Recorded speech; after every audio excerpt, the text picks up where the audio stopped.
तो एक्टर धर्मेंद्र अब हमारे बीच में नहीं रहे, पंचतत्व में वो विलीन हो चुके हैं। हर कोई उनको याद कर रहा है और जो उनके साथ आखिरी मुलाकात हुई थी, क्योंकि धर्मेंद्र जिनकी उम्र 89 साल थी, लेकिन 89 साल की उम्र में भी गजब की एनर्जी उनमें थी। 8 दिसंबर 1935 को उनका जन्म हुआ और इससे पहले हमने देखा कि थोड़े वो बीमार चल रहे थे, लेकिन फिर भी वो कार्यक्रमों में, सार्वजनिक मंचों पर नजर भी आए। और आपको बताएं कि उन्होंने लगभग 300 से ज़्यादा फिल्मों में काम किया, उनको ढेरों अवार्ड्स मिले, पद्म भूषण से भी उनको सम्मानित किया गया। और वो एक्टर ही नहीं थे बल्कि प्रोड्यूसर भी थे। और आपको बताएं कि भारतीय सिनेमा में उनके योगदान के लिए उन्हें 2012 में पद्म भूषण से सम्मानित किया गया था। उन्हें नेशनल अवार्ड जीता, फिल्म फेयर के लाइफ टाइम अचीवमेंट अवार्ड से भी उनको सम्मानित किया गया। ये अलग अलग तस्वीरें भी हम आपको दिखा रहे हैं। देखिए, नम आंखों से सभी ने उनको विदाई दी। हेमा मालिनी जो कि उनकी दूसरी पत्नी, वो जब पहुंची, ईशा देओल हेमा मालिनी की बेटी, उनकी दूसरी पत्नी, क्योंकि जितनी चर्चा धर्मेंद्र की फिल्मों की रही, उतनी ही चर्चा उनकी निजी जीवन की भी रही, क्योंकि उन्होंने 2 शादियां की थी और पहली पत्नी को उन्होंने तलाक नहीं दिया था। और दूसरी पत्नी यानी कि हेमा मालिनी से उनकी 2 बेटियां हैं। और ईशा देओल को आप देख सकते हैं, करण देओल तीसरी तस्वीर में। अमिताभ बच्चन ने भी उनको नम आंखों से विदाई दी। संजय दत्त, सलमान खान, अक्षय कुमार पहुंचे।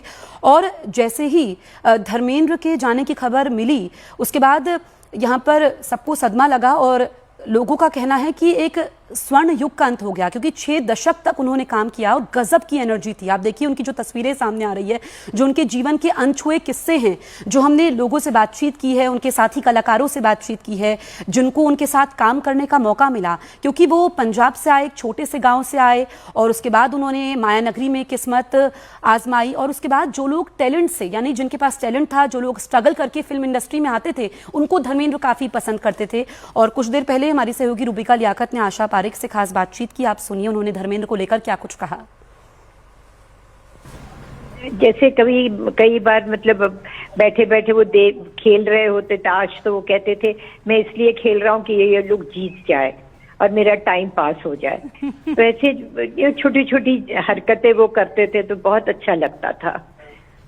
He was a very good human being. Asha ji, आपकी आखिरी मर्तबा कब उनसे मुलाकात हुई थी? आजकल आपने इवेंट्स में भी जाना शुरू किया है, मैं यकीन रखती हूँ कि कहीं आपका राब्ता उनसे हुआ होगा।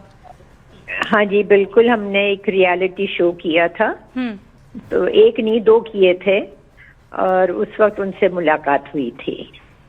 अच्छा, और आज जब धर्मेंद्र जैसा इतना पुख्ता और बड़ा किरदार हमारे बीच में नहीं है, तो आप न्यूज़ 18 इंडिया के दर्शकों को क्या कहना चाहेंगी मैम?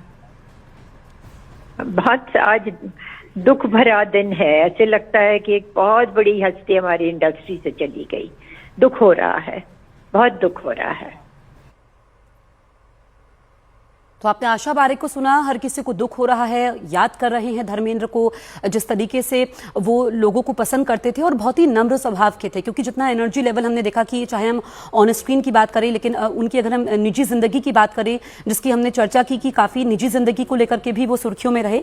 लेकिन आपको बताएं कि जो उनका शुरुआती जीवन था, क्योंकि वो सरकारी स्कूल में पढ़े बले और जिस सरकारी स्कूल में उन्होंने पढ़ाई की, उनके पिता उसी में हेडमास्टर थे। उसके बाद वो मुंबई चले आए और फिर 1960 में फिल्म दिल भी मेरा हम भी तेरे से बॉलीवुड में धर्मेंद्र ने डेब्यू किया। हालांकि कुछ फिल्में उनकी आई, उसके बाद उनको कामयाबी मिली, फिर उन्होंने पीछे मुड़कर कभी नहीं देखा।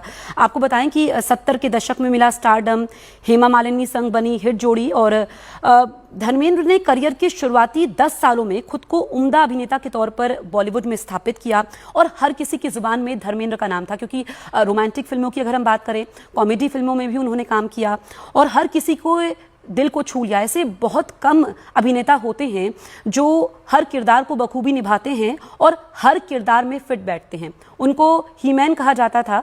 और देखिए कि हीमैन वो रहे जिस तरीके से उन्होंने फिल्मों में काम किया। और बताएं कि जब उन्होंने बॉलीवुड में कदम रखा ही था, उससे पहले ही 19 साल की उम्र में उनकी शादी हो गई थी।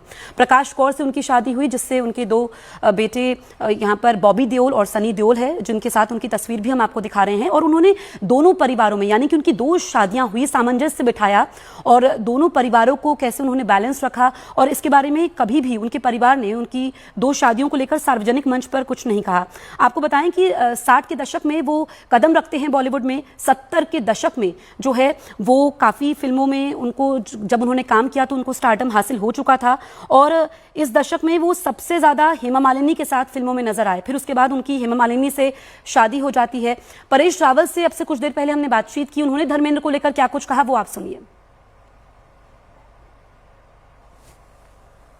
मैं तो उनको बहुत ही बेहतरीन इंसान के रूप में याद करना चाहूंगा जी। ये तो फर्स्ट ऑफ ऑल तो हैंडसम तो थे, हैंडसम कलाकार हिंदुस्तान में तो अभी तक पैदा नहीं हुआ है। बिल्कुल सही। हैंडसम तो थे और बिल्कुल जहांबाज थे, कहीं भी भीड़ में घुस जाना, कुछ भी करना हो तो बेझिझक कर लेते थे।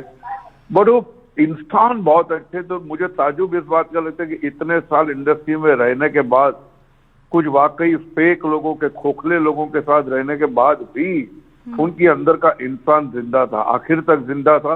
वेरी वार्म, जेन्युइनली वार्म, कोई बनावट नहीं, नथिंग पुट ऑन। जो होता है, जो उनके दिल में था, उनके चेहरे पे, उनकी आंखों में दिखता था। तो बेहतरीन इंसान था, बेहतरीन इंसान। परेश जी, मैं गलत नहीं हूं ना, आप पड़ोसी भी हैं उनके? हाँ, 2 बिल्डिंग छोड़ के ही मैं रहता।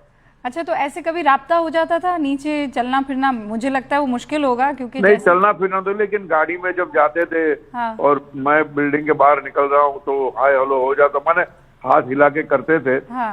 बट मैंने तो उनके साथ 3 पिक्चर में काम भी किया है।